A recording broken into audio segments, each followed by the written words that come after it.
Hey guys, today I want to talk about journey and meditation and how they are similar and how they are different. And this, of course, is my own personal experiences and the information that I've come across regarding these topics. So, as always, I encourage you to go out on your own and investigate and practice and come to your own conclusions. So, let's start with meditation. In Buddhist philosophy, meditation is a practice that liberates the mind from attachments to things that are beyond its control. A regular meditative practice calms and focuses the mind, and it helps us gain a greater understanding of how our mind works and of our own self-chatter so that we can change it. Studies show that regular meditative practice lowers our blood pressure, lowers our heart rate, increases blood circulation, it lowers perspiration, it lowers anxiety and stress, and it slows the respiratory system. It lowers blood cholesterol levels. It allows us to feel deeper levels of relaxation, and it also helps us with an overall sense of well-being. Of course, there are different types of meditation. There is concentration meditation, where you focus on an object such as a candle flame, a chant, drumming, or even counting a mala. It is important in this practice to focus, and if the mind happens to wander, you just bring it back and refocus your attention on whatever it was you were focusing on in the first place. There's mindfulness meditation, where you sort of let thoughts wander through your mind and you look at them objectively. You don't get emotionally involved. And you just sort of observe the patterns of thoughts that run through your mind. Gives you a much deeper insight into what is going on in your mental chatter all the time, whether you're focused on it or not. There are, of course, moving meditations, Tai Chi, walking meditations. I do those all the time. There are breathing meditations where you focus on the breath. And this can be kind of frustrating in the beginning because your mind will wander and your mind will want to be thinking about, what you're making for dinner or whatever. But regular practitioners of this method assure us that if you stick with it, eventually the mental chatter will subside. Practicing any form of meditation every day for just 15 minutes can greatly reduce our stress levels. There is a Buddhist tradition of transformative meditation, which is about change, internal change.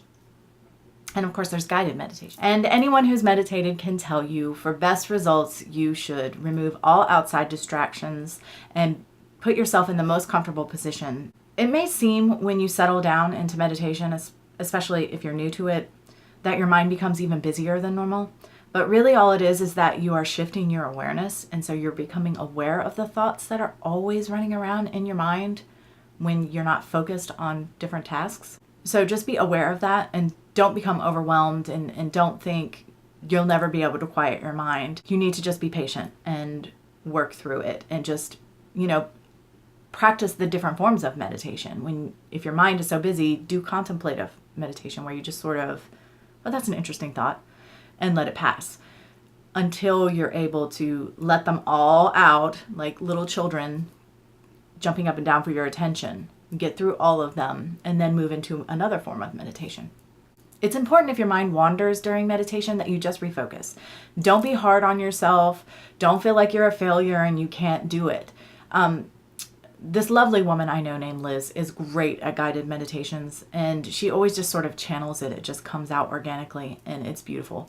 And she always says in the beginning of a meditation session, at least any that I've had with her, she will say, as she's getting you sort of settled into the space before it starts, that which distracts me takes me deeper. And I think that even if that saying that to yourself doesn't actually take you deeper, it puts you in this mindset that it's okay that I got distracted, but I'm going to focus on this. That's okay that happened, but here I'm coming back into this. So that which distracts me takes me deeper. It's a reminder, I'm doing something that's important to me. I need to focus here. And rather than getting upset or feeling disappointed in yourself. That is my very short spiel on meditation. So let's talk about journey. Journey is different for everyone. Not only is journey different for every person, but every journey itself is quite different usually. So you can't just take one person's word for whatever it is or isn't going to be. It could be something completely different for you. So journey is about healing. It's about working on emotional, psychological, and even physical issues. Journey facilitates spiritual communication, whether that be a deeper communication with guides, or it be through visiting other worlds, or even shapeshifting. Now, you can look at different sources and there's going to be different answers as to what it is that happens when you journey, but a sort of traditional thought on that is that when we journey, we shift our awareness, move our consciousness so that part of our soul actually leaves the body. Journey is the product of intent. You intend to lay down and take this journey and leave and go into other realms. And that's often facilitated by a slow rhythmic drumming or something of that nature.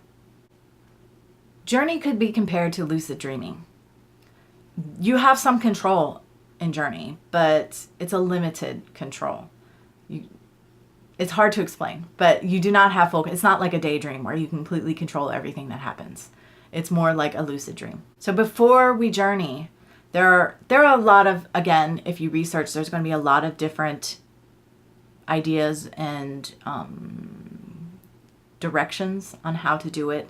But before journey, it's important to sort of create a sacred space, however you do that. It's important to set a clear intention for what it is that you want to do. It may not happen, but it's good to go in with that intention.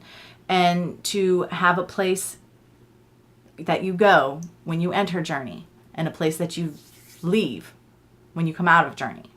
Mine is the same place. My exit and entrance is the same place. It's also very important to work with your guides during journey. Have them go with you. There are people who compare journey to astral projection. So I suggest doing your research because there are some people who are of the opinion that journey can be dangerous. A journey kind of comes naturally to me. So I have not had that experience, although my guides are always close by without me even setting that intent. They just are. And I have a friend who does astral travel, and it also comes naturally to her. She's done it her whole life. And she doesn't see it as particularly dangerous either, although she could see how other people could, and she's seen bad stuff. And the same with me. I could see how journey could possibly be dangerous, if nothing else on a psychological or emotional level. So it's something that you should look into before you just jump into it and really sort of understand what it is you're trying to do. So let's look at journey versus meditation. How do they compare? How do they stack up? So we can enter and exit both meditation and journey at will. And we can shape our experience of both journey and meditation. There is an awareness of the physical body during these experiences, although I would say that they are different. I'm much more aware of my body usually during meditation than during journey. And journey, our consciousness is sort of fluid. In meditation, depending on the type of meditation, it could be very stagnant. We could just be staring at a candle, or it could be contemplative. But in journey, it's like a dream-ish experience. A lot happens. It's like a real life experience. Our sense of identity can vary widely during journey. Typically during meditation, it's just not the same. I don't know how to describe it. During journey, you may shapeshift. You may become something or someone other than you are. And that doesn't typically happen during meditation, I don't think. It's not happened to me during meditation. And one of the biggest differences for me is how I feel afterward. After meditation, I feel very sort of peaceful and calm and at ease and really just in a really good, harmonious place. After journey, I feel very energized and aware and lively and invigorated. So to me, they're two totally different experiences from that standpoint. So basically, that's it. I practice both meditation and journey, although I'd have to say, realistically, I practice journey a lot more and I'm a lot better at it. It's a lot more comfortable and natural for me. But I do feel that they are two different things and they have two different purposes. And they're both really important in my opinion. So I highly suggest that you look into these practices if you haven't already. I'm sure most of you have looked at least meditation, but journey can be a really powerful healing experience. And I highly recommend it as long as you take the proper precautions and are respectful and understand what it is you're doing. Thanks for listening to me jabber on about things I love, as usual. And until next time, much love and gratitude.